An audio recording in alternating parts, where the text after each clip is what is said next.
Money is not the most important possession in life. Lapit ako. Narinig niyo ako? Money is not the most important possession in life. So what's the most important possession in life? Time. You can never fabricate time. You cannot create time. Hindi mo na maibabalik pa ang panahon.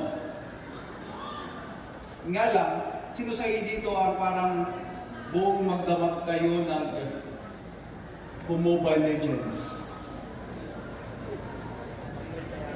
O sino sa inyo dito kapag pipiliin kayo, kung pipiliin ka, okay? Netflix, review. Ano? Netflix, review. Netflix. Pahalagahan natin ang oras. Kasi makakaunti lang po ang oras natin dito sa mundo. Alam niyo po ba, there are more or less 8 billion people in the world. Ilan? Dami no? And you know what? Yung katabi mo, naging isa lang yan. Wala siyang ka-duplicate. Wala siyang katulad. Wala siyang kaparehas. Nag-iisa lang yan. Sa dami-dami ng tao dito sa mundo,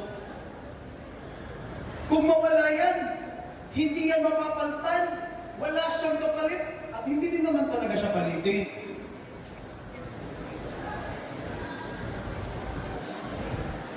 Kaya, celebrate your life. You are unique.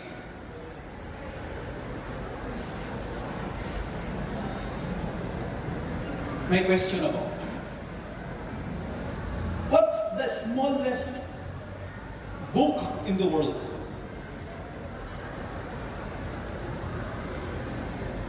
Anybody? Dito, anybody? Wala. Let me answer. The smallest book in the world is, okay, makinig. Smallest book in the world is a little book.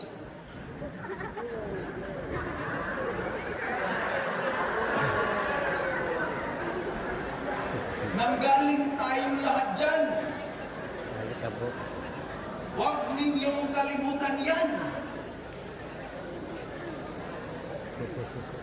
Lahat tayo sa simulat sa pa lang, pantay.